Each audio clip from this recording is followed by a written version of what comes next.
Welcome to Orchestrate All the Things. I'm George Anatiotis and we'll be connecting the dots together. Stories about technology, data, AI, and media and how they flow into each other, shaping our lives. This is an AI-generated narrative of my latest article. What is the right balance between innovation and regulation in AI?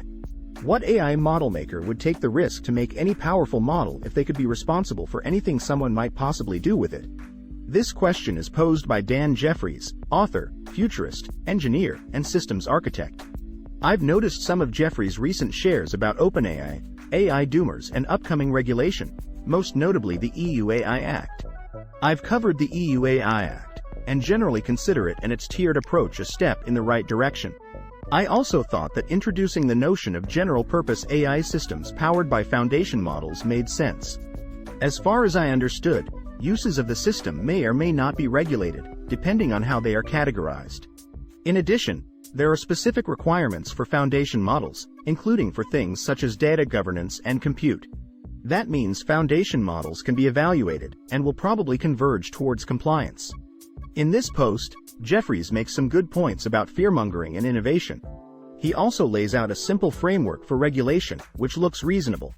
It certainly made me think long and hard about finding the right balance between innovation and regulation in AI. How can we find the right balance between innovation and regulation in AI? I've laid out what I believe are some important questions to ask here along with answers I've managed to arrive to. If foundation models can be used in a number of settings, including in ones that would be regulated if dedicated models were developed for them, does it make sense to regulate foundation models too? Probably yes, and we don't need to include AI doomerism in this conversation. Let's take surveillance for example. I picked the example on purpose because you'd think surveillance would be regulated. It is not, and that's a good point Jeffries makes. It probably should be. If surveillance is regulated, and foundation models can be used for that or any other regulated application, I don't see why they should be exempt from regulation. However, there is lots of nuance here in defining use.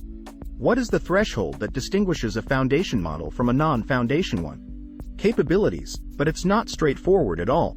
I've seen ideas like using the amount of compute used to train models as a proxy for capabilities being floated, which I don't think will work. If a model can be directly used to power regulated applications such as surveillance, then it should be subject to the same regulation dedicated models are. The key word here is directly. A surveillance system contains many components, software and hardware, from cameras to databases and image recognition algorithms. None of these should or could be regulated in isolation.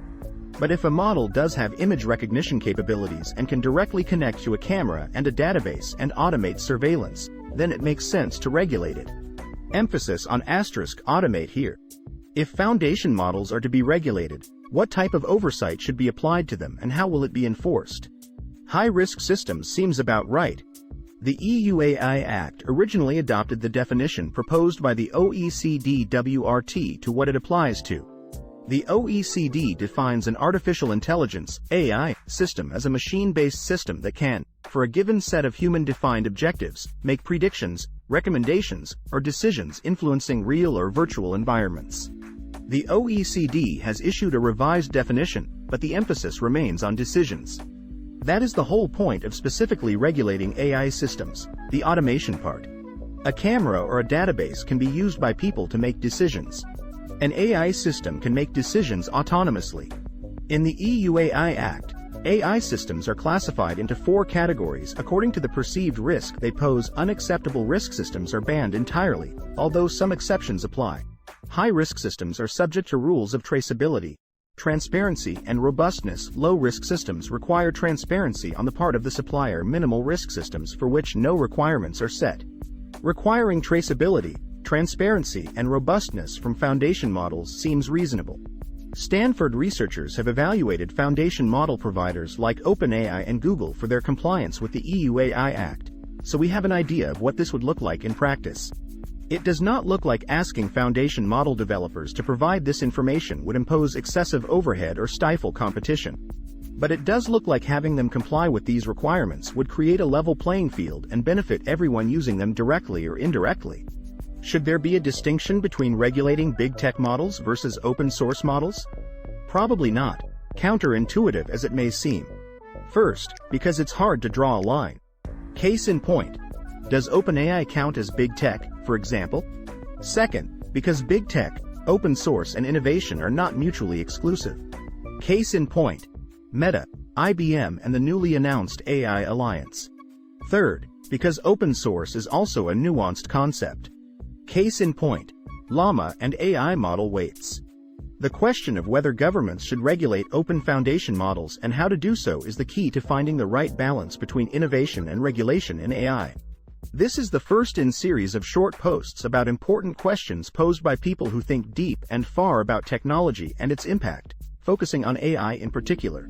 The idea is to introduce a question and tease some answers as provided and/or inspired by the person who posed the question. Feedback welcome. Thanks for sticking around.